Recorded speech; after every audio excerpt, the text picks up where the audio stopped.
अस्सलामुअलैकुम नाज़रीन, मैं हूं मरीम खान और आप देख रहे हैं पाक न्यूज़ टीवी। ज़राए के मुताबिक खबर शामिल करते हैं।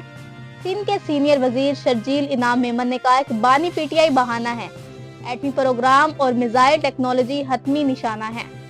शर्जील इनाम मेमन ने अपने बयान में कहा है कि चेयरमैन बिलावल भुट्टो जरदारी ने गैर मुल्की मुदाखलत को नुमायां किया। पाकिस्तान पीपल्स पार्टी मुल्क और कौम के लिए कुर्बानियों की एक मिरास रखती है।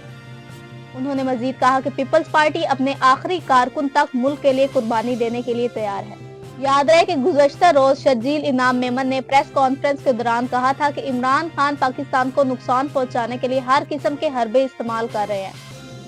उन्होंने कहा था कि बानी पीटीआई एक टीम मुज़ाकरात दूसरी आलमी दबाव बनाने में मसरूफ है।